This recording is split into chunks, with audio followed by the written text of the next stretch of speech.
के तहत 2 अक्टूबर 2022 से मैंने पश्चिम चंपारण भितिहरवा के गांधी आश्रम से पैदल चलना शुरू किया है और करीब करीब 2 बरस पैदल चलने के बाद चंपारण से चलकर अभी तक हम लोग सुपौल में पहुंचे हैं। करीब करीब 60% बिहार के गांव, पंचायत, प्रखंड हम लोग पैदल, खुद मैं चलकर गया हूं, वहीं रहता हूं। आज भोजपुर आरा के जमीन पर आने का अवसर मिला है। आज पहली बार मैं इस अभियान के तहत आरा में आया हूं। यहाँ अभी पदयात्रा शुरू होने में बहुत समय बाकी है, क्योंकि मैं अभी सुपौल में हूं। उसके बाद अररिया, किशनगंज, पूर्णिया, कटिहार होते हुए साउथ बिहार में आऊँगा और वो यात्रा शुरू होगी। फिर बांका से बांका, भागलपुर, जमुई, मुंगेर, नालंदा, शेखपुरा, लखीसराय होते हुए गया, औरंगाबाद। अभी यहाँ आने में समय लगेगा, लेकिन चूंकि इन इलाकों से भी जन स्वराज अभियान से बहुत बड़ी संख्या में लोग जुड़े हुए हैं, तो उनके आग्रह पर मैंने ये तय किया है कि 1-2 दिन यात्रा को रोककर बीच में आकर लोगों से मुलाकात करें। उसी के तहत आज हम लोग भोजपुर में आए हैं। आज और कल मैं भोजपुर और कैमूर में जन स्वराज से जुड़े हुए साथियों से मिलूंगा। जब यहाँ आए हैं तो स्वाभाविक है कि प्रेस के मित्रों से भी मुलाकात हो रही है।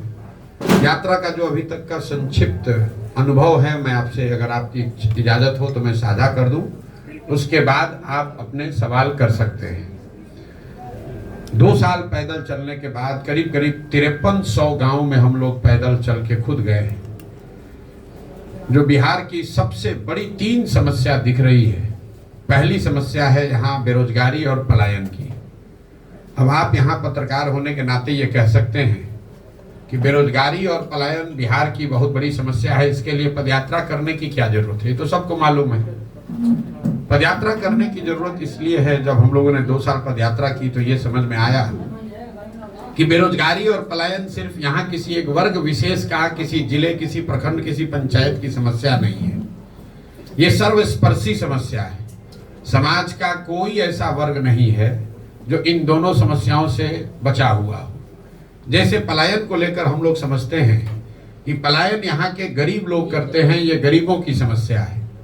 यात्रा के 2 साल के अनुभव के बाद मैं आपको ये विश्वास के साथ बता सकता हूँ कि बिहार का शायद ही कोई ऐसा परिवार है जो पलायन के दंश को नहीं झेल रहा है। फर्क बस इतना ही है कि गरीब घर का बच्चा मजदूरी करने के लिए पलायन कर रहा है और मध्यम वर्गीय और अच्छे घरों के सामान्य परिवार के बच्चे जो हैं वो पढ़ाई और नौकरी के लिए बाहर जा रहे हैं। लेकिन बाहर जा हर व्यक्ति रहा है। शायद ही कोई ऐसा गांव है जहां पर आपको 30-40% से ज्यादा नवयुवक गांव में मिलते हैं। गांव में जब हम लोग जाते हैं तो ज्यादातर गांव में महिलाएं मिलती हैं, बूढ़े लोग मिलते हैं, बच्चे मिलते हैं। जो बाढ़ प्रभावित प्रखंड हैं, पंचायत हैं, वहां पर तो 60-70% युवा बाहर चले गए हैं। जहां बाढ़ नहीं आता है वहां से भी 40-50% युवा बाहर रह रहे हैं। पलायन का इतना प्रभाव है, इसका सामाजिक प्रभाव देखिए कि लोगों ने परिवार की जो परिकल्पना है लोगों के मन में, कहीं ना कहीं वही टूट गई है। लोगों ने इस बात को जीवन की सच्चाई मान लिया है कि अगर हमारे घर में किसी को कमाई वाला काम करना है, कमाना है, तो उसको घर परिवार छोड़कर बाहर ही जाना है। लोगों ने ये मान लिया है कि अगर मेरा बच्चा अच्छा पढ़ने वाला है तो उसको बिहार के बाहर ही जाना है। लोगों ने ये मान लिया है कि अगर घर में कोई बीमार ज्यादा पड़ जाए तो दवा इलाज के लिए उसको बिहार के बाहर ही जाना है। गांव में शायद ही कोई ऐसा परिवार मिलता है जहां पति पत्नी, बाल बच्चे और माता पिता एक साथ रह रहे हैं। परिवार की परिकल्पना ही खत्म हो गई है। इसी तरह बेरोजगारी जो है, ये सिर्फ पढ़े लिखे या अनपढ़ों, गरीब अमीर, अगड़े पिछड़े की समस्या नहीं है। बेरोजगारी का हल ये है कि यहाँ जो लोग समृद्ध माने जा रहे हैं, जिनको 5-10 बीघा जमीन है, छोटा मोटा बिजनेस व्यापार है, वो लोग भी गांव में चलते समय हमारे पास आकर कहते हैं भैया 20,000 रुपया के लिए कुछ भी अपना जमीन बेचने को तैयार है। बेरोजगारी का ये आलम। तो बेरोजगारी और पलायन के बाद जो दूसरी सबसे बड़ी समस्या दिखी वो है शिक्षा व्यवस्था का बिहार में ध्वस्त हो जाना। हम लोग जैसे लोग बिहार के सरकारी विद्यालय से पढ़े हैं और बिहार में शिक्षा की व्यवस्था बहुत अच्छी कभी नहीं थी, लेकिन आज जो शिक्षा की व्यवस्था है इसमें और पहले वाले में फर्क ये है कि पहले हर जिले में, प्रखंड में एक दो विद्यालय सरकारी ऐसे जरूर थे जहां पढ़ लिख कर आप आगे बढ़ सकते थे। ये समता मूलक शिक्षा नीति बनाने के नाम पर पूरी शिक्षा व्यवस्था को ध्वस्त कर दिया गया। एक पंक्ति में अगर मैं बिहार की शिक्षा व्यवस्था को बोलूं तो यहाँ पर स्कूलों में खिचड़ी बंट रही है और कॉलेज से डिग्री बंट रहा है, पढ़ाई दोनों में कहीं नहीं हो रहा है। अब आप ये बताएंगे कि ये इतनी व्यवस्था खराब क्यों है? कुछ लोग बताते हैं कि खिचड़ी बंटने से ये स्थिति खराब हो गई। आप में से कई साथियों का ऐसा भी मानना है कि जो शिक्षक हैं, नियोजित शिक्षक, उनकी क्वालिटी, गुणवत्ता खराब होने से शिक्षण व्यवस्था खराब हो गई। इन दोनों बातों में पूरी सच्चाई नहीं है। अगर सिर्फ खिचड़ी बांटने से बिहार की व्यवस्था खराब हो जाती शिक्षा की, तो 6वीं कक्षा से आगे के विद्यालयों में तो खिचड़ी नहीं बंट रहा है, वहां पर पढ़ाई क्यों नहीं हो रहा है?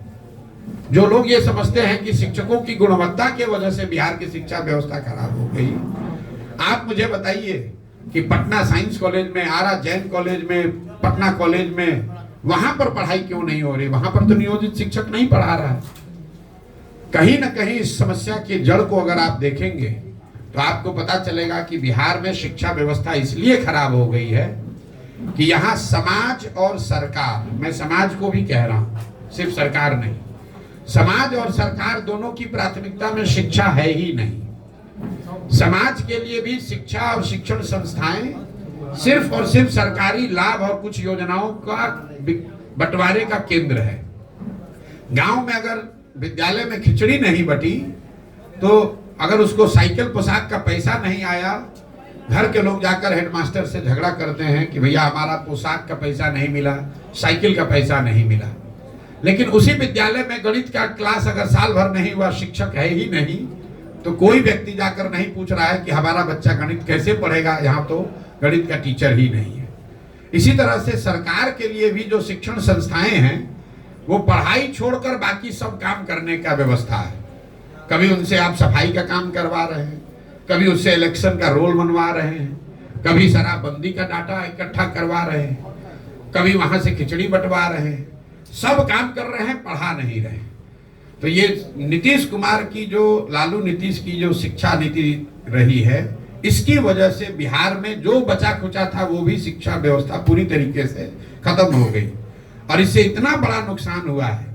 मैं हमेशा कहता हूं कि नीतीश कुमार के 15, 17, 18 साल के राज को जब इसका इतिहास लिखा जाएगा तो उनके एक पढ़े लिखे व्यक्ति के नेतृत्व रहते हुए बिहार की शिक्षा व्यवस्था के ध्वस्त होने को उनके शासनकाल का सबसे बड़ा काला अध्याय बताया जाएगा। ऐसा इसलिए कि कल बिहार में एक अच्छी सरकार आ जाए, सड़क टूटी है, सड़क बन जाएगा, नहर में पानी नहीं है, नहर आ जाएगा, अधिकारी आज चोरी मनमानी कर रहे हैं, उसको रोका जा सकता है। लेकिन जो 2 पीढ़ियां इस ध्वस्त शिक्षा व्यवस्था से पढ़कर निकल गई, अब एक अच्छी सरकार आ भी जाए, अच्छी व्यवस्था बन भी जाए, तो भी उनका जीवन अब सुधरने वाला नहीं है। उनको पूरे जिंदगी शिक्षित समाज के पीछे ही चलना पड़ेगा। बेरोजगारी, पलायन और शिक्षा के बाद जो तीसरी सबसे बड़ी समस्या दिखी वो है किसानों की समस्या। बिहार का जो किसान है वो बदहाल है। हम लोग यहाँ से बैठकर पंजाब और हरियाणा के किसान की बात करते हैं। बिहार में जो खेती है ये कमाने का जरिया नहीं है। आप गांव देहात में सुनते होंगे, लोग कहता है कि भैया रोपनी करने आए हैं, कमाने के लिए लुधियाना जाएंगे। इस लाइन को ध्यान से सुनिए। लोग क्या कहते हैं कि हम रोपनी करने आए हैं, कटिया करने आए हैं, लेकिन कमाने के लिए लुधियाना जाएंगे, कोयम्बटूर जाएंगे। क्यों? क्योंकि उसको भी मालूम है कि खेती से कमाई नहीं है, यहाँ खेती खाने का जरिया है, कमाने का जरिया नहीं है। खेती की जो बदहाली है यहाँ, उसके 3 कारण है। पहला कारण है बिहार में भूमि सुधार का लागू न होना। बिहार में समाजवाद की राजनीति हुई है, सामाजिक न्याय का नारा लगा है, लेकिन आपके जानकारी के लिए बता रहा हूं, यहाँ 75 वर्ष में बिहार देश के उन चंद राज्यों में है जहां भूमि सुधार को लेकर कोई काम नहीं किया गया। नतीजा ये हुआ कि करीब करीब 1/3 जमीन, इसको याद रखिए, 1/3 जमीन का मालिकाना हक बिहार में डिस्प्यूटेड है। लोगों को पता ही नहीं है कि जमीन का मालिक है कौन। जो मालिक है वो कहीं ना कहीं उसके जमीन के कागज में दिक्कत है, उसका रसीद नहीं कट रहा है, उस पर उसको लोन नहीं मिल रहा है, उसको बेच नहीं सकता है, तो जमीन की प्रोडक्टिविटी कम हो गई। दूसरी जो बड़ी समस्या है, और अभी सरकार ने जो सर्वे का काम शुरू किया है, अभी मैं आपको एक भविष्यवाणी कर देता हूं, 6 महीना में ये जमीन के सर्वे से इतना समाज में भूचाल बवाल खड़ा होना है, क्योंकि जो भ्रष्ट व्यवस्था है, पूरा जो राजस्व भूमि सुधार का विभाग है, उसके पास ना सुविधा है, ना उनके पास संसाधन है, ना उनके पास ज्ञान है। पूरी जो राजस्व की व्यवस्था है, एक अंचलाधिकारी, उसके साथ 2-3 कर्मचारी, और उस कर्मचारी के साथ जुड़े हुए 5-7 अटर्नी जो कि विशुद्ध तौर पर दलाल हैं, यही लोग चला रहे हैं। आप अंदाजा लगाइए कि जब जमीनों का सर्वे किया जा रहा है, इसमें कितने बड़े पैमाने पर हेर फेर और गलती होगी, और इससे समाज के कितने लोगों को परेशानी होगी। आप देखिएगा, अगले साल मार्च आते आते बिहार के हर गांव में सैकड़ों लोग अपनी जमीन के मालिकाना हक को लेकर अदालतों के और सरकारी अफसरों के पीछे, ऑफिसों के में चक्कर लगाते नजर आएंगे। ये बड़ा मुद्दा बिहार में बनने वाला है। दूसरी जो किसानों की समस्या है वो जल का कुप्रबंधन। यहाँ जो विभाग है उसका नाम है जल संसाधन। ये सबसे ज्यादा लूट वाला विभाग है। आप लोगों को बता देते हैं, बिहार में हर विभाग में चोरी है, कोई ऐसा विभाग नहीं जहां चोरी नहीं है, लेकिन जल संसाधन से ज्यादा चोरी कहीं नहीं है। अगर आपको एक मजाक की बात बता देता हूं, यहाँ गठबंधन का सरकार चलता है, सब विभाग का बंटवारा होता है, लेकिन जल संसाधन का बंटवारा आज तक नहीं हुआ है। जो मुख्यमंत्री रहता है उसी के पास जल संसाधन रहता है। क्यों? दूसरे विभाग में चोरी कीजिएगा तो उसका कुछ निशान पीछे छूट सकता है, पकड़ में आ सकता है। ये ऐसा विभाग है जिसमें खुद ही से आप बाढ़ लाते हैं, खुद ही से पैसा लुटवाते हैं, खुद ही से सूखा की स्थिति पैदा करते हैं, और चोरी करके फिर अगले साल फिर नया कार्यक्रम बनाते हैं। तो बिहार में जो जल संसाधन कुप्रबंधन है, इसका नतीजा ये है कि यहाँ 50% भूमि, इसको आंकड़े को याद रखिए, 50% भूमि बाढ़ से प्रभावित है, लेकिन बाकी का जो 50% है उसमें आधे से ज्यादा भूमि में जल जमाव की बहुत बड़ी समस्या है। ये आपको शायद दक्षिण बिहार में इतना नहीं दिखेगी, लेकिन जैसे ही आप तराई के जिलों से नीचे आएंगे, जो तराई के जिले हैं नेपाल से लगते हुए, वहां पर जल जमाव की समस्या उतनी नहीं है। दोनों चंपारण, सीतामढ़ी, मधुबनी, सुपौल, अररिया में उतना जल जमाव की समस्या नहीं है।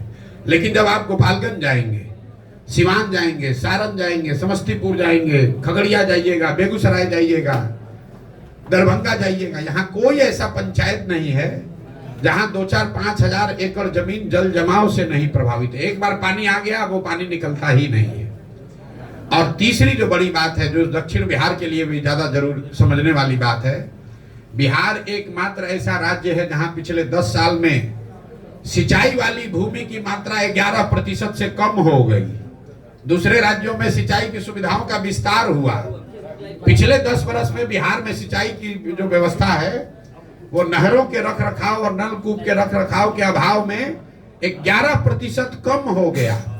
आप गांव देहात में चलिएगा तो आप लोगों को दिखता होगा, लोग बताते हैं कि भैया इसोन कैनाल का पानी पहले आता था, अब पानी नहीं पहुंचता है, क्योंकि सिल्ट पड़ गया, रखरखाव नहीं हुआ। तो ये आंकड़ा याद रखिए, अगर आज से 10 वर्ष पहले 100 एकड़ जमीन को सिंचाई की सुविधा बिहार में थी, तो वो घट के अभी 89 एकड़ ही रह गया है। लेकिन भूमि सुधार और जल कुप्रबंधन के बाद भी जो यहाँ पैदा हो रहा है, किसानों की जो सबसे बड़ी समस्या है कि जो अनाज यहाँ पर किसान पैदा कर रहा है, वो उसको उचित दाम नहीं मिल रहा है। एक आर्थिक सर्वेक्षण बताता है कि बिहार में किसान जो पैदा कर रहे हैं, उसका उचित दाम न मिलने की वजह से बिहार के किसानों को हर साल, इसको याद रखिए, प्रति वर्ष 15 से 20 हजार करोड़ रुपए का नुकसान हो रहा है। ये पूरा जो शाहबाद का एरिया है, ये धान का कटोरा लोग कहते हैं, यहाँ धान की खेती होती है। मैं आपको चुनौती दे रहा हूं, आप मुझे कोई किसान दिखाइए जिसने 2100 रुपया में 2200 रुपया में अपना धान पिछले 2 वर्ष में बेचा हो। हर किसान यहाँ 1400, 1500, 1600 में ही अपना धान बेचा है। जो पैक्स की व्यवस्था है यहाँ, उसका आंकड़ा सुन लीजिए। हम लोग कहते हैं कि पंजाब में, हरियाणा में किसान बहुत धनी है। भैया पिछले 10 वर्ष में पंजाब में 70% धान और करीब करीब 75% गेहूं सरकारी समर्थन मूल्य पर सरकार के एजेंसियों के द्वारा खरीदा गया है। बिहार में पिछले 10 वर्ष में 13% धान, याद रखिए 13% धान और 1% गेहूं ही सरकारी एजेंसियों के द्वारा, पैक्स के द्वारा सरकारी समर्थन मूल्य पर खरीदा गया है। तो 2000 का धान जब किसान 1400, 1500 में बेचेगा तो स्वाभाविक है कि उसको नुकसान होगा ही होगा। तो ये किसानों की जो 3 बड़ी समस्या है, भूमि सुधार का लागू न होना, जिसकी वजह से भूमि की, जमीन की प्रोडक्टिविटी और उसमें इन्वेस्टमेंट कम हो रहा है। दूसरा जल का कुप्रबंधन और तीसरा फसलों के दाम का न मिलना। ये 3 बड़ी समस्याओं के बाद जो 3 सबसे ज्यादा सुने जाने वाले शब्द रहे पदयात्रा में, वो है अधिकारियों की मनमानी, दूसरा है सरकारी विभागों में फैला हुआ भ्रष्टाचार और तीसरा है कट मनी, जो यहाँ पर हर सरकारी योजना में कमीशन काटा जा रहा है। अभी के जो नीतीश का राज है उसके बारे में लोग बताते हैं गांव में कि भैया बिहार ने लालू जी का जंगल राज देखा है, अपराधियों का जंगल राज देखा है, लेकिन आज जो बिहार में व्यवस्था चल रही है वो अधिकारियों का जंगल राज है। यहाँ के अधिकारियों की मनमानी है, वो जो चाहेंगे वही करेंगे। नीतीश कुमार और उनके साथ बैठे हुए 4-5 सलाहकार, जो कि सब पहले के एक्स ब्यूरोक्रेट हैं। ध्यान रखिए, सरकार को चलाने वाले लोग कौन हैं? एक नीतीश कुमार, और सीएमओ के अधिकारी भी नहीं, सीएमओ में रिटायर होने के बाद बैठे हुए जो आप इनके सलाहकार लोग हैं, वही 4-5 लोग पूरी व्यवस्था को चला रहे हैं। सत्ता और संसाधन का इतना केंद्रीकरण हो गया है कि आपको राशन कार्ड भी चाहिए तो मुख्यमंत्री के यहाँ आपको जाना है। कोई मुखिया का ताकत नहीं है कि किसी को इंदिरा आवास दे दे, किसी मुखिया का ताकत नहीं है कि चुने हुए प्रतिनिधि, किसी ग्राम सभा के पास ये अधिकार नहीं है कि ग्राम सभा का बैठक करके तय कर दे कि कितने लोगों को घर मिलना चाहिए। ये सब कुछ नीतीश कुमार ने अधिकारियों के हाथ में नियंत्रण दे दिया है। भ्रष्टाचार उसकी वजह से चरम पर है और अधिकारियों की इतनी मनमानी है कि खुलेआम लोग कह रहे हैं भैया जो करना है कर लीजिए, करेंगे वही जो हमारा मन है। आप लोग भी रोज देखते होंगे। दूसरी जो समस्या सुनने को मिली, जो सरकारी विभागों में फैला हुआ भ्रष्टाचार है। 5-7 साल पहले हम भी बिहार में आए हैं, काम किए, नीतीश कुमार के साथ भी काम किया मैंने। जितना भ्रष्टाचार अभी है, इतना भ्रष्टाचार हम लोग पहले कभी नहीं सुनते थे। कोई ऐसा सरकारी विभाग काम नहीं है जहां 2-4-5 हजार रुपया दिए बगैर आप काम करा लीजिए। चाहे आपको राशन कार्ड बनाना है, आपको पासपोर्ट का पुलिस वेरिफिकेशन कराना है, इंदिरा आवास चाहिए, कोई भी सरकारी व्यवस्था, जाति प्रमाण पत्र चाहिए, आपको पैसा दिए बगैर कोई उपाय नहीं है। और तीसरी एक जो व्यवस्था है कि सरकारी योजना चाहे केंद्र की हो या राज्य की, व्यवस्थित तरीके से उसमें कट जरूर लगना है। कहीं 10% है, कहीं 40% है।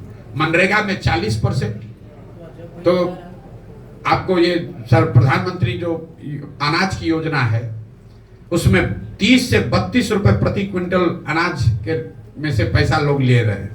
यही वजह है कि आप गांव में देखते होंगे कि लोगों को 5 किलो नहीं 4 किलो अनाज मिल रहा है। और ये जो 30-35 रुपए प्रति क्विंटल अनाज में पैसा काटा जा रहा है, ये बजाबता विधायकों का भी उसमें हिस्सा है। मैं आपको कैमरे पर कह रहा हूं, ज्यादातर जगहों पर चाहे किसी दल का विधायक हो, वो भी 6 से 8 रुपया प्रति महीना ये प्रधानमंत्री के अनाज योजना में पैसा हर महीना पा रहा है। अंदाजा लगाइए चोरी का कि हर प्रखंड में 20 से 25 हजार क्विंटल अनाज आ रहा है इस योजना के तहत, और हर क्विंटल पर 30 से 35 रुपया प्रति महीना ये लोग काट रहे हैं। तो 3 शब्द, सरकारी विभागों में फैला हुआ भ्रष्टाचार, अधिकारियों की मनमानी और योजनाओं में काटे जाने वाला जो ये कमीशन है।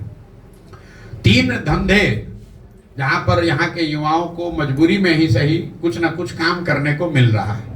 वो है अवैध बालू, अवैध शराब का कारोबार और जो मैंने अभी बताया आपको, अनाज का जो नया माफिया बिहार में खड़ा हुआ है, इसकी चर्चा ज्यादा नहीं हो रही है। गांव में हम लोग को कोई ऐसा गांव नहीं मिलता है 5-10 युवा वहां शराब के अवैध कारोबार में न लगा हुआ। ये सरकार, जितने शराब के बड़े माफिया हैं वो युवाओं का जीवन बर्बाद कर रहे हैं। उनको मोटरसाइकिल दे दिया, उनको कुछ पैसा दे दिया, बोतल यहाँ से उठाओ, वहां करो, 2-4 हजार रुपया कमाओ। ये बच्चे शराब के अवैध कारोबार में युवा लग रहे हैं। उनके हाथ में कट्टा, मोटरसाइकिल आपको हर गांव में मिलेगा। दूसरा, हम लोग रोड पर चलते हैं, अगर 10 ट्रैक्टर ट्रॉली ट्रक मिलता है तो ये मान कर चलिए कि उसमें से 2-3 ट्रक ट्रैक्टर ट्रॉली ऐसा ही होगा जिसमें अवैध बालू का कहीं ना कहीं आवागमन हो रहा है। बालू का यहाँ कारोबार इतना बढ़ गया है, इतना बड़े स्तर पर उसमें लूट हो रही है जिसका अंत नहीं है। और तीसरा जो मैंने आपको बताया अनाज का, जो अनाज से ये 30-35 रुपया प्रति महीना लिया जा रहा है, अफसर और जनप्रतिनिधि अनाज तो ले नहीं रहे। तो अनाज को पैसे में कन्वर्ट करना और फिर उसी अनाज को वापस उसी चैनल में भेजना, इसके लिए हर जिले में बाजाब्ता अनाज के माफिया हो गए जो करोड़ों रुपए में डील कर रहे हैं। हजारों टन अनाज को लेकर उससे पैसा कन्वर्ट करना, पैसे को अफसरों और जनप्रतिनिधियों तक पहुंचाना और फिर उसको उसी अनाज को वापस जनता के बीच में भेजना। तो ये 3 उद्योग हैं नीतीश कुमार ने जो व्यवस्था अभी बनाई है बिहार की। यही 3 उपाय है। अगर आपको रोजगार चाहिए तो या तो शराब का अवैध कारोबार कीजिए, बालू के अवैध खनन में शामिल हो जाइए, दोनों में काम नहीं चल रहा है तो अनाज वाला माफिया से जुड़ जाइए। कुल मिला जुलाकर जो हम लोग का अभी तक का अनुभव है कि बिहार में 2/3 से ज्यादा लोग, चाहे वो जदयू के समर्थक हैं, राजद के समर्थक हैं, भाजपा के वोटर हैं, 2/3 से ज्यादा लोग एक ही शब्द कह रहे हैं, बदलाव। उनको बदलाव चाहिए, परिवर्तन चाहिए। लोग त्रस्त हो चुके हैं। ये जरूरी नहीं है कि 2/3 से ज्यादा लोग जनसुराज को माने, लेकिन बिहार में बदलाव होना चाहिए। इसको लेकर करीब करीब पूरे समाज में एक तरह से यूनानिमिटी है। 2/3 से ज्यादा लोग विचारधारा, धर्म, वर्ग, जाति से ऊपर उठकर ये मानते हैं कि बिहार में बदलाव चाहिए, नई व्यवस्था चाहिए, नया विकल्प चाहिए। और 2 अक्टूबर को जनसुराज लोगों के साथ मिलकर, बिहार के 1 करोड़ लोग जो हम लोगों ने संकल्प लिया है, 1 करोड़ लोग मिलकर जो नया दल, नई व्यवस्था बना रहे हैं, ये हम लोगों का मानना है कि वो बिहार में नया विकल्प बनेगा, जनता का विकल्प बनेगा। और अगले 10 वर्ष में बिहार को देश के 10 अग्रणी राज्यों में शामिल करने के लिए सही लोग, एक सही प्रोग्राम, एक विजन और सही प्रयास करने के लिए एक जो शुरुआत की गई है, इसका फायदा आने वाले समय में बिहार के लोगों को मिलेगा। बहुत बहुत धन्यवाद। और आपका जो सवाल है वो आप कर लीजिए। पहले आप पॉलिटिकल पार्टीज के लिए स्ट्रेटजी बनाते थे, आपने बिहार की समस्याएं गिनाई, आपके मन में वो सारे सॉल्यूशंस भी होंगे जो शायद आप पॉलिटिकली इन्वॉल्व होने के बाद बिहार में जब आप शासन में आएंगे या फिर आपके विधायक जीतेंगे तो आप उस चीज़ को इम्प्लीमेंट करेंगे। भाई ऐसा है कि मैं ऐसे उन लोगों में से नहीं हूँ जो मानता है कि सब कुछ हम ही को पता है। अगर हम ही को सब पता होता तो हमको गांव-गांव पैदल चलने की जरूरत क्या थी। आप में से कई लोगों को लग रहा है कि पहले जो मैं काम करता था और अब मैं जो काम कर रहा हूँ इसमें फर्क है। मैं आपको बता रहा हूँ दोनों में कोई फर्क नहीं है। फर्क बस इतना है कि पहले मैं दल और नेताओं को बताता था कि आप अपने दल का संगठन बेहतर कैसे बनाइए, किन मुद्दों पर चुनाव लड़िए, कौन से मुद्दे जनता के पास लेकर जाइए, किसको टिकट दीजिए, चुनाव का प्रबंधन कैसे कीजिए, प्रचार कैसे कीजिए, सोशल मीडिया कैसे चलाइए ताकि आप चुनाव जीतिएगा। काम तो हम आज भी वही कर रहे हैं। फर्क बस इतना है कि पहले दल और नेता के लिए करते थे, अब बिहार की जनता के लिए कर रहे हैं। बिहार की जनता को गांव-गांव जाकर बता रहे हैं कि भाई तुम्हारे पास पैसा नहीं है तो कोई बात नहीं है, तुम्हारे पास बाहुबल नहीं है, जाति नहीं है तो कोई बात नहीं है, लेकिन बिहार में अगर नया विकल्प बनाना है, नई व्यवस्था बनाना है तो तुम आओ, साथ में जुड़ो और तुमको ये दल बनाने में, नया विकल्प खड़ा करने में, चुनाव लड़ने में जो मदद चाहिए वो जनसुराज के माध्यम से प्रशांत किशोर देंगे। वही काम कर रहे हैं। सर, आपके ओपोनेंट लगातार फंडिंग को लेकर सवाल खड़े कर रहे हैं कि प्रशांत किशोर ने आखिर पैसा कहाँ कमा लिया कि इतने सारे लोगों को। अब पहले भाई ऐसा है कि अपोनेंट से पहले पूछ लीजिए कि अभी तक तो ये कह रहा था कि प्रशांत किशोर इतने बड़े बिजनेसमैन हैं कि बड़े बड़े नेताओं को सलाह देते हैं और सैकड़ों करोड़ रुपया कमाते हैं। तो अगर वो बात ठीक है तब तो हमारे पास पैसे की कमी होनी ही नहीं चाहिए। हम तो 1-2 को नहीं 10 को राज्य में सरकार बनवाए हैं, तो हमको पैसे क्या कमी है। और अगर वो बात सही नहीं है तो पहले मानो कि पहले झूठ बोल रहे थे। हम आपको बता रहे हैं, जिस दिन से पदयात्रा कर रहे हैं उस दिन से बता रहे हैं कि पैसा कहां से आ रहा है। पैसा उन जगहों से आ रहा है, उन लोगों से के पास से आ रहा है जिन लोगों को पिछले 10 वर्ष में प्रशांत किशोर ने कंधा लगाया है, उनकी मदद की है, उनको जिताने में मदद किया है, उनकी सरकारें बनवाई हैं। पैसा उनसे आ रहा है। पैसा सरस्वती से आ रहा है। हम लोग क्या कहते हैं, जिसके पास सरस्वती जहां है वहां लक्ष्मी की कोई कमी हो नहीं सकती है। पैसा प्रशांत किशोर के बुद्धि से आ रहा है।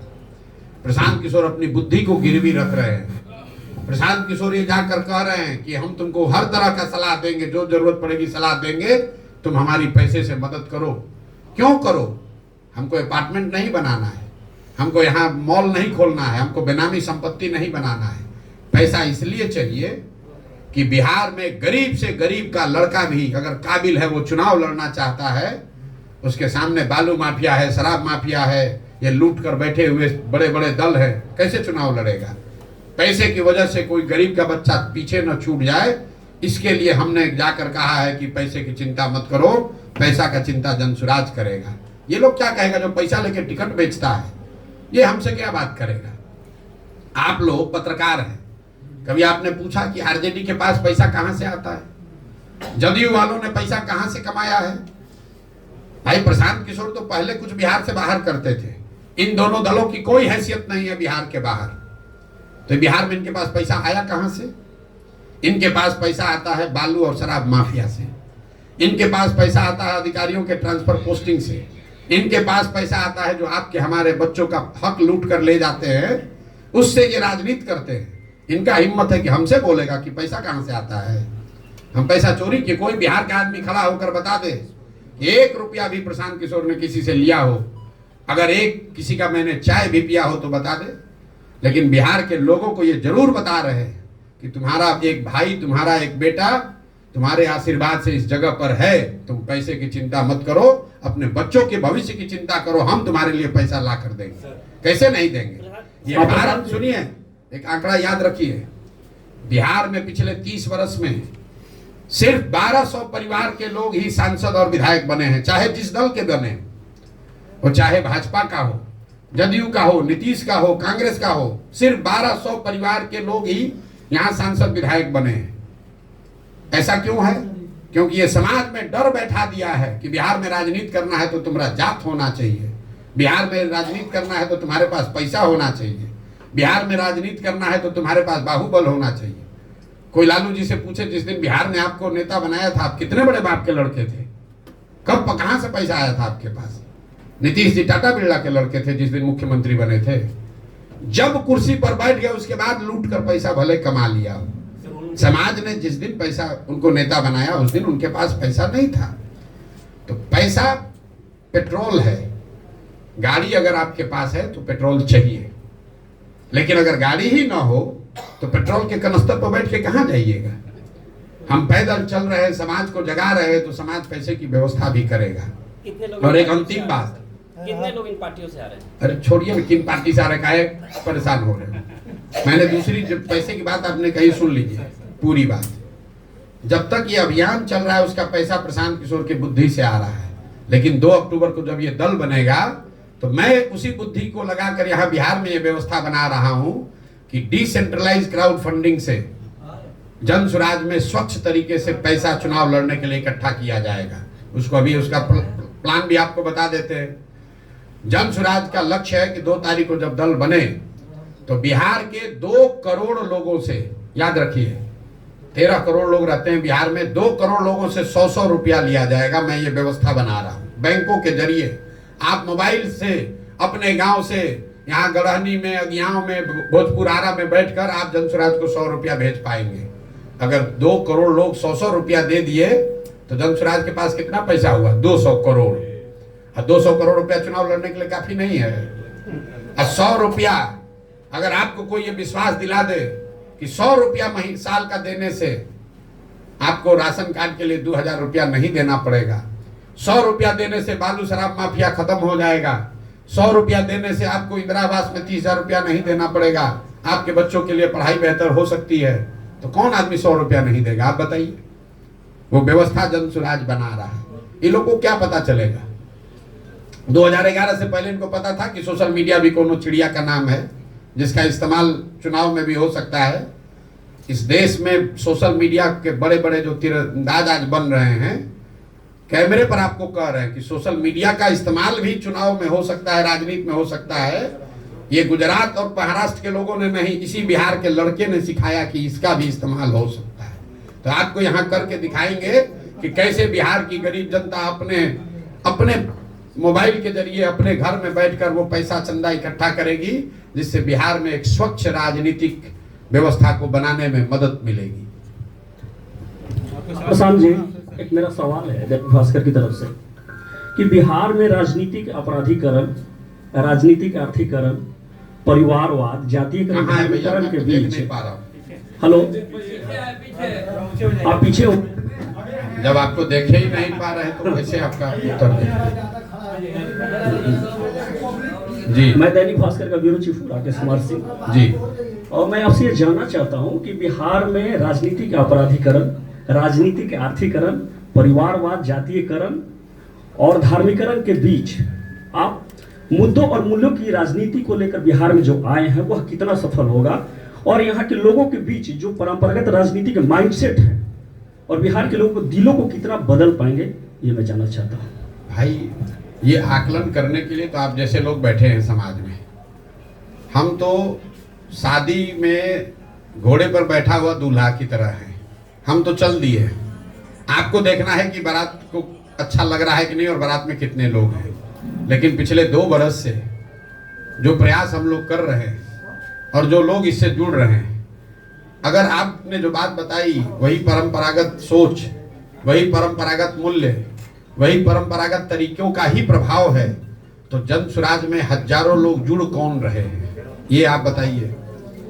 आपने अपने पत्रकारिता के जीवन में कभी ये देखा हो कि रूलिंग पार्टी, आज अभी भाजपा और जदयू रूलिंग पार्टी है, रूलिंग पार्टी और मुख्य विपक्ष आरजेडी, उनके दलों के नेता अपना दल छोड़कर, अपना पद छोड़कर एक ऐसी व्यवस्था से जुड़ने का प्रयास कर रहे हैं, जुड़ रहे हैं जो कि अभी दल बना भी नहीं है। ये इस सोच की ताकत है।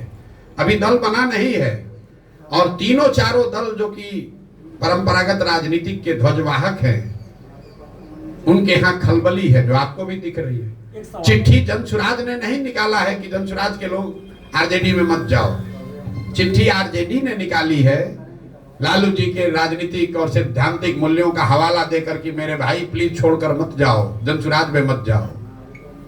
फोन जदयू और भाजपा के लोग अपने कार्यकर्ताओं को रोकने के लिए कर रहे हैं, जनसुराज वाले नहीं कर रहे हैं। सप्लीमेंट क्वेश्चन है, पूरा प्रश्न है कि गठबंधन की राजनीति देश और बिहार में है और नए नेतृत्व को पनपने नहीं दे रहा है। सत्ता आज मतलब सत्ता और विरोध यहाँ है ही नहीं। इस गठबंधन की राजनीति का क्या काट आपके पास हो सकता है? बिल्कुल काट बना दिया है। आपने बनाया 3 दल का गठबंधन, किसी ने बनाया 5 दल का गठबंधन, हमने बनाया बिहार के 1 करोड़ लोगों का गठबंधन। दल नहीं बनाया, दल तो अभी बना कहाँ है। फिर मैं आपको चुनौती दे रहा हूं, बिहार नहीं देश के इतिहास में कभी अगर ऐसा हुआ हो कि दल बनाने से पहले 1 करोड़ लोग मिलकर दल बना रहे हो, ऐसा अगर आपके पास प्रमाण हो तो हमको दिखाइए। दल बनाने से पहले कोई 3 वर्ष पैदल चला हो, आप मुझे बताइए। यहाँ दल कैसे बनता है? जिसको दल बनाना है दल बना दिया, कहा भैया हम हो गए अब इसके नेता और इसके बाद होंगे हमारे बेटा। आज जितना बिहार का जनता है तुम झंडा लेके ढो। यहाँ दल बनाने के लिए 3 बरस 2 बरस से हम पैदल चल रहे हैं, 1-1.5 बरस अभी और चलेंगे। ये भी घोषणा की कि दल बनने पर ना इसके हम नेता बनेंगे, ना नेता हैं ना बनेंगे। 2 अक्टूबर को आप देखिएगा, यही बिहार की जनता जिसको आप बता रहे हैं कि जातियों में बटा है, अपराधीकरण है, बाहुबल है, जिसको समझ नहीं है, जो अनपढ़ है, जो 500 रुपए पर बिक जाता है, यही बिहार की जनता मिलकर एक साथ बैठकर बिहार के सबसे काबिल 20-25 लोगों का नेतृत्व चुनकर देगी। और तब आप कहिएगा कि देखिए अच्छा बिहार में ये भी थे। अभी आप लोग कह रहे हैं अच्छा बिहार का कोई लड़का आनंद मिश्रा भी था, ये आए हैं तब ना आपको दिखा है। आपको कहां पता था कि असम में जो सबसे बढ़िया आईपीएस अफसर है वो बिहार का लड़का है? ऐसे लोगों को गांव गांव से, जैसे हम रोज कहते हैं, जैसे दही को मथ के आप मक्खन निकालते हैं, दही में मक्खन है, आपको दिखता नहीं है, लेकिन उसी दही को आप मथ देते हैं तो उससे बढ़िया सफेद मक्खन निकलता है। तो बिहार का समाज भी उस जमे हुई दही के जैसा हो है, जिसमें मक्खन है, जिसमें अच्छे लोग हैं। समाज को मत कर अच्छे लोगों को निकालने की जरूरत है। मैं अंतिम बात आपको बताऊं, जब लोग कहते हैं ना भैया कोई अच्छा बचा ही नहीं, हम पूछते हैं ये बताओ कि गांव देहात शहर में 100 में एक आदमी अच्छा बचा है कि नहीं बचा है? तो कहता है ना 100 में एगो दुगो तो अच्छा है ही है। तो अगर 100 में एक आदमी भी अच्छा बिहार में बचा है तो 15 लाख लोग हुए। हमको तो बिहार सुधारने के लिए 10,000 लोग चाहिए, बिहार सुधारने के लिए 100-150 अच्छा विधायक चाहिए, बिहार सुधारने के लिए 5,000 10,000 बढ़िया मुखिया सरपंच चाहिए। अगर 100 में एक आदमी भी समाज में अच्छा बचा है तो बिल्कुल इसको किया जा सकता है। प्रसाद जी, एक सवाल है, जिस तरीके से आप अभी रणनीति बना करके एक नया संगठन बनाने जा रहे हैं, इसी तरीके से दिल्ली में एक समय अरविंद केजरीवाल भी मिलता जुलता आपसे रणनीति बना करके नेता बने और आज उन पर कई एलिगेशन लग रहे हैं, जेल जा रहे हैं, उनके कई मंत्री। आप पत्रकारिता करते हैं तो सवाल पूछने से पहले थोड़ा बहुत तो अध्ययन करके पूछना ही चाहिए। अरविंद, मैं कम से कम 2 वर्ष में 50 जगहों पर मैंने ये बताया है कि प्रशांत किशोर का आंदोलनों में कोई यकीन नहीं है। आम आदमी पार्टी आंदोलन से निकली हुई पार्टी है, अन्ना के आंदोलन से। प्रशांत किशोर का आंदोलन में कोई यकीन ही नहीं है। इसलिए नहीं कि अन्ना के आंदोलन में क्या हुआ कि जेपी के आंदोलन में क्या हुआ। मानव सभ्यता के इतिहास को दुनिया में आप पढ़िएगा तो आपको पता चलेगा कि आज तक फ्रांस की क्रांति को, आंदोलन को अगर अपवाद के तौर पर हटा दिया जाए तो दुनिया में किसी भी आंदोलन से समाज के सृजन का काम नहीं हुआ है। आंदोलन जो है, इसको समझिए, आंदोलन जो है वो तेज हथियार है जिससे आप बड़े से बड़े वृक्ष को काट सकते हैं। उस हथियार से आप बड़े से बड़े नेता को हरा सकते हैं, सल्तनत को सत्ता से हटा सकते हैं, सल्तनत को उखाड़ सकते हैं, उससे नए समाज का सृजन नहीं कर सकते। यहाँ बिहार में जेपी का आंदोलन हुआ, उससे तब की सरकार, दिल्ली की सरकार, इंदिरा गांधी को हटा दिया गया, लेकिन उससे देश और बिहार में नए समाज का सृजन नहीं हुआ।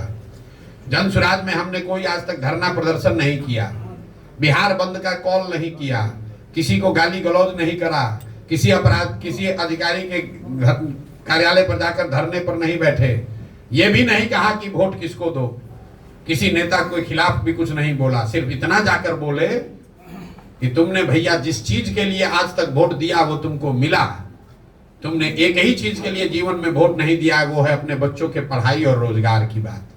तुमने वोट दिया मंदिर के लिए, तो तुम्हारे वोट से ही मंदिर भले अयोध्या में बना है, तुम्हारा वोट का ताकत है कि मंदिर वहां बना है। तुमने वोट दिया 5 किलो अनाज के लिए, तो कितना भी भ्रष्टाचार है 4 किलो अनाज मिल रहा है। तुमने लालू जी को वोट दिया गरीबों को, पिछड़ों को आवाज के लिए, तो लालू जी का चाहे जितना जंगल राज हो, उसमें और कुछ हो चाहे नहीं, गरीब और पिछड़ों को, वंचितों को आवाज मिल गई। नीतीश को आपने वोट दिया बिजली के लिए, तो नीतीश के राज में कितना भी बिहार में बदहाली हो, बिजली घर घर आ गई। लोकतंत्र की इस ताकत को समझिए, वोट की इस ताकत को समझिए। आपका पूरा दिमाग इसमें लगता है कि वोट किसको दें। जन सुराज ये कह रहा है कि इसका कोई महत्व ही नहीं है कि वोट किसको दें, महत्व इस बात का है कि वोट किस बात के लिए दें। तो हम लोग ये कह रहे हैं कि वोट जिसको देना है दो। 2 बरस के मेरे वक्तव्यों में आप कहीं दिखा दीजिए कि हमने लोगों को कहा हो कि वोट जन सुराज को दो। हम ये कह रहे हैं कि वोट जिसको देना है दो, लेकिन वोट अपने बच्चों के लिए दो, अपने बच्चों के पढ़ाई परवरिश और उनके रोजगार के लिए दो, मंदिर के लिए नहीं, नाली गली के लिए नहीं, नेता के बच्चे के लिए नहीं, अपने बच्चों के लिए वोट दो। यही बात बता रहे हैं। तो इसमें आम आदमी पार्टी से इसमें क्या कंपैरिजन है? आम आदमी मिलता जुलता, आपका चेहरा भी हमसे मिलता जुलता है, तृणमूल भी बना होगा तो उससे भी कुछ मिलता जुलता आपको दिखेगा, डीएम के भी कभी बना होगा द्रविड़ियन आंदोलन से, तो भी आपको कुछ मिलता जुलता दिखेगा। मिलता जुलता क्या होता है भाई? वो एक आंदोलन से निकली हुई पार्टी है जहां कुछ लोगों ने ये कहा कि हम वो जानते हैं कि ये कानून लाने से भ्रष्टाचार रुकेगा। हम कह रहे हैं भैया हमको कुछ नहीं पता, हम बिल्कुल उसका उलट बता रहे हैं और आपको उसको मिलता जुलता दिख रहा है। हम कह रहे हैं हमको कुछ पता ही नहीं है। अगर 1 नहीं 10 प्रशांत किशोर आएंगे तो भी बिहार नहीं सुधरेगा, रोज कहते हैं। बिहार तब सुधरेगा जब बिहार के लोग सुधरेंगे। 500 रुपया लेकर वोट दीजिएगा तो मुखिया आपका चोर नहीं होगा तो हरिश्चंद्र होगा, और रोज जाकर कैमरे पर कहते हैं। प्रशांत जी, मैं मुकेश सिंह जयतेश कनादेश से ये जानना चाह रहा था कि 2 अक्टूबर गठन के बाद 2025 के चुनाव में जनसुराज आ रही है, किसको अपना प्रतिद्वंदी मानती है और क्या मानक होना चाहिए कैंडिडेट्स के लिए? 2025 में जनसुराज 243 सीटों पर चुनाव लड़ेगी, 242 नहीं, याद रखिए 243 सीटों पर जनसुराज चुनाव लड़ेगी। जो लोग चुनाव लड़ेंगे उसमें 2/3 से ज्यादा लोग ऐसे होंगे जो पहले से ना राजनीति में हैं या ना राजनीति में कभी चुनाव लड़े हैं। नए लोग आपको दिखेंगे, वो समाज से मत कर निकाले गए लोग होंगे। उनका चुनाव की जो प्रक्रिया है वो पूरी हमने समाज में जारी की है।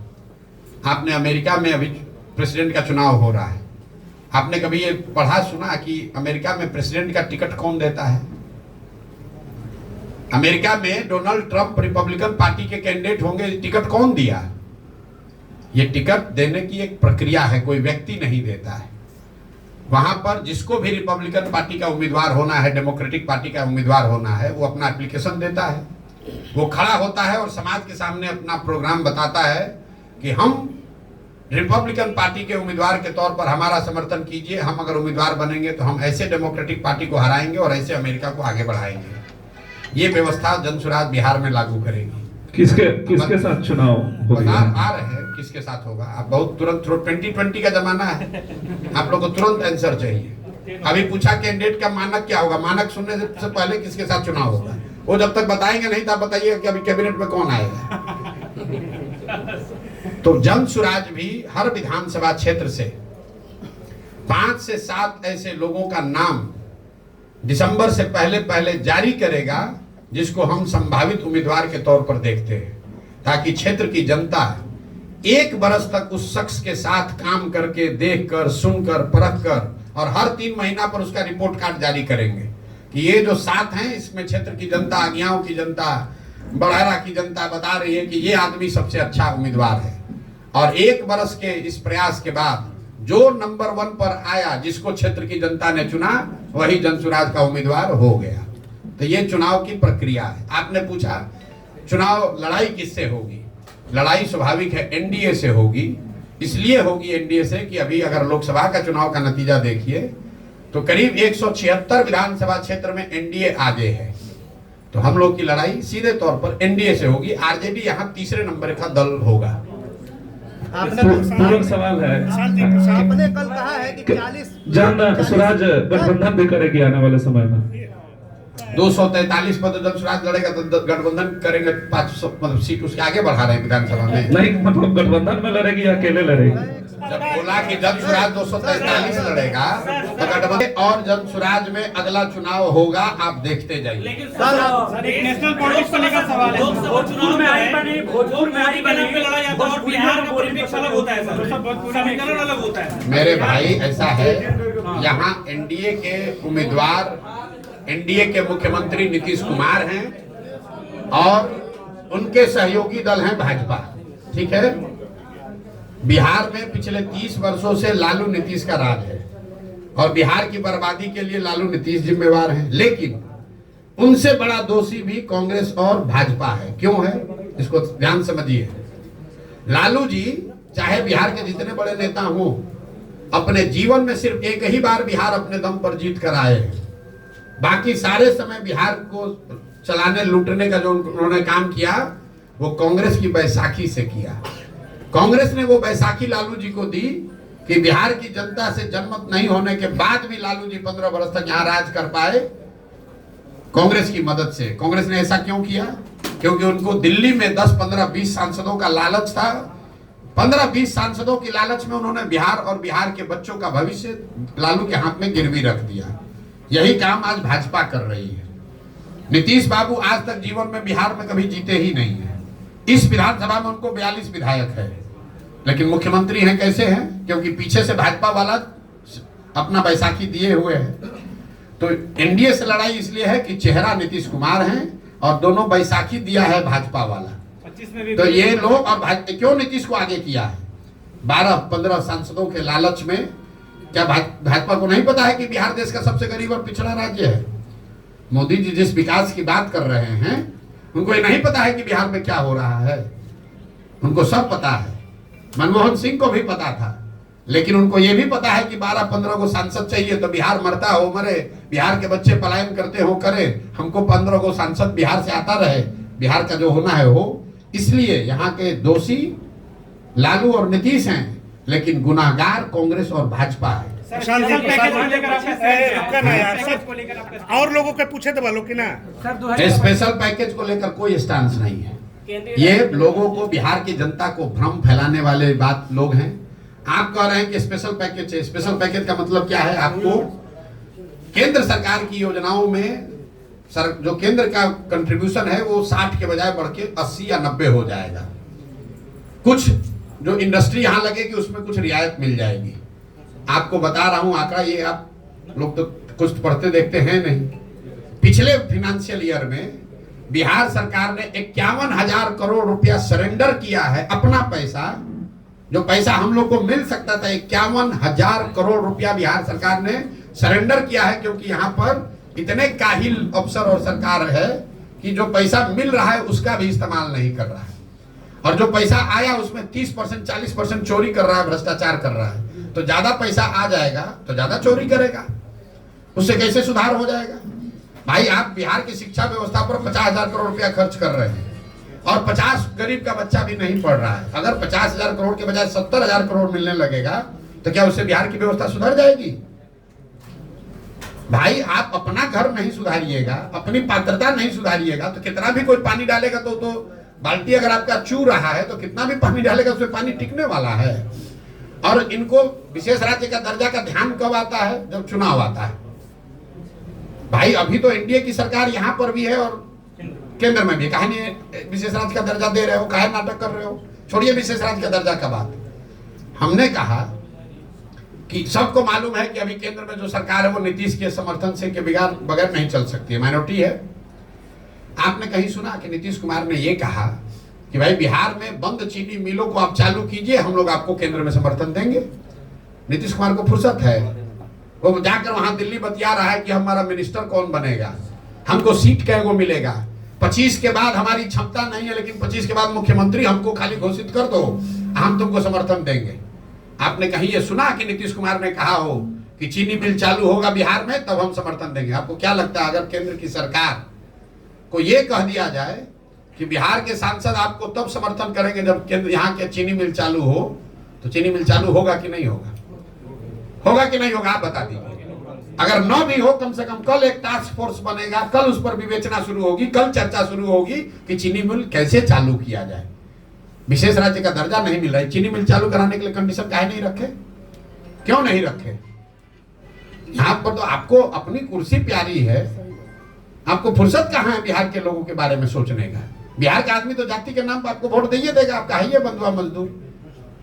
प्रशांत जी एक सवाल है, अभी तेजस्वी यादव 10 तारीख से यात्रा पे निकल रहे हैं, इसको आप कैसे देखें? कैसे देखें? आप बताइए, आप बताइए, वैसे देख ले।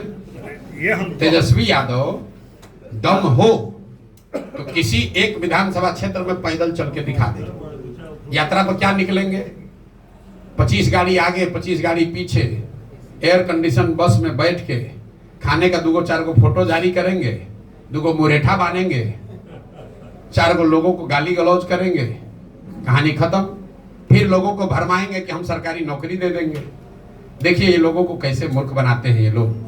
कहता है 10 लाख लोगों को नौकरी दे देंगे, नीतीश कुमार खड़ा हुआ गांधी मैदान में, आदमी कहता है कि हम 20 लाख नौकरी दे देंगे। ये आंकड़ा याद रखिए, बिहार में चपरासी से लेकर मुख्य सचिव तक 75 वर्ष में जितने लोगों को सरकारी नौकरी अभी मिली हुई है, टोटल संख्या है 23 लाख। 23 लाख लोग ही बिहार में सरकारी नौकरी करते हैं। ये बेवकूफ बनाने वाले नेता कह रहे हैं कि हम 10 लाख 1 साल में दे देंगे। चपरासी से लेकर मुख्य सचिव तक हर आदमी की काउंटिंग कीजिएगा तो सिर्फ 23 लाख लोग, 1.97% लोग ही सरकारी नौकरी में हैं। और कहता है हम सरकारी नौकरी देके बिहार को सुधार देंगे। अगर मान भी लिया जाए कि दे देगा तो 98% आदमी को तो नौकरी से कोई लेना ही देना नहीं, ना है ना होगा, तो उसकी यात्रा को क्या देखें? भाई तेजस्वी यादव की क्या पहचान है? तेजस्वी यादव ने समाज के लिए कौन सा ऐसा पराक्रम किया है जिसके लिए हम उस पर टिप्पणी करें? तेजस्वी यादव की पहचान ये है कि लालू यादव के लड़के हैं। लालू यादव का दल है आरजेडी, तो उसके वो नेता हैं। आपका अपना दुकान है तो आपका लड़का उस दुकान का मालिक बन जाएगा कल, उसके लिए उसको कुछ परिश्रम तो करना नहीं है। लेकिन दुकान से लोग सामान खरीदने आए तब ना आपको कुछ उसकी क्षमता विद्युता देखी जाएगी। तेजस्वी यादव आरजेडी के लीडर हैं और वो लीडर इसलिए हैं कि वो लालू यादव के लड़के हैं, इतनी उनकी पहचान है। इसके आगे की पहचान उनको बनानी है तो उसके लिए परिश्रम करना पड़ेगा, काम करना पड़ेगा, करके कुछ दिखाना पड़ेगा। अभी तक ऐसा कुछ दिखा नहीं। ना विद्यार्थी के तौर पर उन्होंने बहुत बड़ा कोई तोप मारा है, तोप छोड़ा है। जो आदमी मुख्यमंत्री, देखिए मैं ये नहीं मानता हूं कि डिग्री पाने से कोई आदमी समझदार हो जाएगा। हम लोग के माँ बाप दादी, हर परिवार में ऐसे लोग हैं जो पढ़े लिखे नहीं लेकिन बहुत समझदार हैं। परिस्थितिवश आप पढ़ाई नहीं कर पाए, स्कूल नहीं था, साधन नहीं था, पैसा नहीं था, वो बात समझ में आती है। लेकिन जिसके माँ बाप मुख्यमंत्री हैं वो बच्चा 10वां नहीं पास किया, तो ये दिखाता है कि शिक्षा के प्रति आपकी सोच क्या है। जो आदमी 9वां फेल है वो बता रहा है कि हम बिहार के विकास का रास्ता बता देंगे। जिसको ये नहीं मालूम है कि जीडीपी क्या है और जीडीपी ग्रोथ क्या है, वो बता देगा कि बिहार का सुधार कैसे हो जाएगा। मतलब जो बिहार जो कह रहा है कि हम सोशलिस्ट, हमारे पुरोधा, हमारे पुरखों का समाजवाद है, समाजवाद का जो डेफिनेशन खड़ा होकर नहीं बोल सकता है, वो समाजवाद पर चर्चा करेगा। वो समाजवाद पर चर्चा करेगा। तेजस्वी यादव को मैं चुनौती दे रहा हूं, जरा खड़े होकर सोशलिज्म पर 5 लाइन बोल दो बिना कागज देखे हुए। तो क्या सोशलिस्ट है? सोशलिज्म है क्या? खाली ये बता दो, बता दो, हम मान लेंगे, आपको नेता मान लेंगे। 10 दिन कोचिंग ट्यूशन करके आओ, आपके कैमरे पर कह रहा हूं। 10 दिन कोचिंग ट्यूशन कर लो, रट लो, उसके बाद कैमरे पर आकर सोशलिज्म पर 5 मिनट बोलकर बताओ कि सोशलिज्म है क्या, क्या है समानता, क्या है समाजवाद। इतना हल्का मत कीजिए। ये बिहार में पिछले 30 वर्ष में जो शर्ट के ऊपर गंजी पहन ले उसी को आप लोगों ने नेता बना दिया। न जिसको भाषा का ज्ञान है, न विषय का ज्ञान है, न शब्दों का समझ है। जो जितना गलत बोल रहा है, जो जितना बड़ा लंपट है, उसी को आप लोग बताते हैं जमीनी नेता है। इसीलिए ये दुर्दशा हुई है। ये ज्ञान की भूमि रही है, यहाँ भगवान को आकर ज्ञान मिला है। बुद्ध महावीर जहाँ पैदा हुए हैं, वहां पर अनपढ़ और लंपटों को हम लोगों ने नेता मानकर और अपने आप को गौरवान्वित फील कर रहे हैं। और ऐसा मान लिया है कि समाज में कोई पढ़ा लिखा बचा ही नहीं है। नीतीश कुमार एक इंजीनियर हो गया तो लोग बता रहा है कि इससे बड़ा कोई पढ़ा लिखा है ही नहीं। अरे भाई, बिहार के हर गांव में नीतीश कुमार से ज्यादा पढ़ा लिखा और समझदार व्यक्ति है। जरूरत है कि उन बच्चों को ढूंढ कर निकाला जाए, उनको मौका दिया जाए। इनका कोई बपौती है, यही रहेंगे। 2025 के चुनाव में कितने % महिलाओं को जनसुराज उतारने वाली है चुनावी मैदान में? जातीय जनगणना के हम पक्ष में हैं। जातीय जनगणना होनी चाहिए। कोई भी गणना, सर्वे जो सरकार कराना चाहे, जिससे कि समाज के अलग अलग वर्गों की जानकारी, स्थिति के बारे में जानकारी मिले, वो होना चाहिए। लेकिन जातीय जनगणना हो जाने से सबकी स्थिति अगर सुधर जाती तो कोई ये पूछ नहीं रहा है कि भाई आजादी के बाद से अनुसूचित जाति, जनजाति, SC ST समाज की तो गणना हो रही है, फिर उसकी स्थिति क्यों नहीं सुधरी? बिहार में आपने जाति जनगणना करा लिया, आपने घोषित किया कि हर परिवार को 2 लाख रुपया देंगे। जरा बताइए किस किस परिवार को 2 लाख रुपया मिला है भैया? भाई, महागठबंधन की सरकार में नीतीश कुमार ने कहा ना जातिगत जनगणना हो गया, तो 30 वर्ष से जिन पिछड़ों को बेवकूफ बनाकर उनके नाम की इन्होंने राजनीति की, उन्हीं के सर्वे ने बताया कि उसके आर्थिक, सामाजिक, शैक्षणिक स्थिति में कोई सुधार नहीं हुआ। इन लोगों ने उसके बाद कहा कि हर परिवार को 2 लाख रुपया देंगे। ये बात पत्रकार भी भूल गए। कोई नहीं पूछ रहा भाई वो 2 लाख रुपया का क्या हुआ, वो 2 लाख रुपया कब दोगे? जल्दी दो, जल्दी दो। 2 लाख रुपया प्रति परिवार। जैसे तेजस्वी यादव ने कह दिया 10 लाख नौकरी दे देंगे, वैसे नीतीश कुमार ने कह दिया हर परिवार को 2 लाख रुपया दे देंगे। कहां से दे दोगे भाई? सैलरी का तुमको पैसा नहीं है, केंद्र सरकार से भीख मांग रहे हो, तब तुम्हारा सरकार चल रहा है। ऐसी दुर्दशा आपने बिहार की बना दी है। और आप 2 लाख रुपया दे दीजिएगा हर परिवार को, कैसे दे दीजिएगा? और अगर दे सकते हैं तो दे दीजिए, हम लोग आपका करेंगे, आपका सम्मान करेंगे अगर आप ये कर दीजिएगा तो। जातिगत जनगणना होना चाहिए, लेकिन उससे देश के राज्य के विकास की सारी कुंजी है वो, ऐसा बात नहीं है। ये तो ऐसे हुआ कि आप कहिए कि हम लाइब्रेरी में जाएंगे और जाकर बस आइंस्टीन बन जाएंगे। अरे भाई, लाइब्रेरी में किताब है, वो किताब होने से आप आइंस्टीन थोड़े ना हो जाइएगा। किताब को पढ़िएगा, पढ़कर कुछ कीजिएगा तब ना कुछ समझदारी होगी। राहुल गांधी का आपने नाम लिया, तो राहुल गांधी की पार्टी की सरकार रही है करीब करीब 50-55 साल। ये ज्ञान उनको आज हुआ है कि जातिगत जनगणना से ही देश का विकास होगा। अगर ये ज्ञान उनको पहले था तो पहले ही कर देते, हम लोग सबका कल्याण हो गया होता। और मान लीजिए कि आज उनको ज्ञान हुआ, ये भी बात हो सकती है भाई आज उनको पता चला, आदमी हर रोज सीखता है। तो अगर आज ज्ञान हुआ है तो छोड़िए देश का बात, कर्नाटक में, तेलंगाना में, हिमाचल में 3 जगह कांग्रेस की सरकार है, वहां पर तुरंत जातिगत जनगणना कराना चाहिए और कराकर कर्नाटक, तेलंगाना और हिमाचल की गरीबी को दूर कर देना चाहिए। पूरा देश नतमस्तक होकर राहुल गांधी को मान लेगा कि ये भगवान के भेजे हुए नए दूत हैं। इनके पास वो कुंजी है, वो तरीका है कि भाई जातिगत जनगणना होगा, गरीबी खत्म हो जाएगा खटाखट। कल आपने कहा था कि 40 सीटों पर मुस्लिम कैंडिडेट उतारिएगा। अगर 19 सीटों 40 सीटों पर आरजेडी अगर कैंडिडेट उतारती है मुस्लिम, तो आप क्या करेंगे? मेरे भाई, मैंने कोई मुसलमानों के नजरिए से नहीं कहा है। जो जन स्वराज का फॉर्मूला है, जन स्वराज सिर्फ काबिल आदमी को चुनाव लड़ाएगा। हमारे लिए काबिलियत पैमाना है, लेकिन हर समाज में चुनाव तो 243 आदमी लड़ेगा और बिहार में काबिल तो लाखों लोग हैं। तो उसमें से किस समाज के कितने काबिल लोगों को लिया जाए, उसके लिए यह फॉर्मूला बनाया गया कि जिस समाज के लोगों की जितनी संख्या है उसको उतनी भागीदारी, उस समाज के उतने काबिल लोगों को भागीदारी मिल जाएगी। उस हिसाब से मुसलमानों की आबादी अगर 18% है तो करीब करीब 40 सीट पर काबिल मुसलमान आदमी लड़ना चाहिए।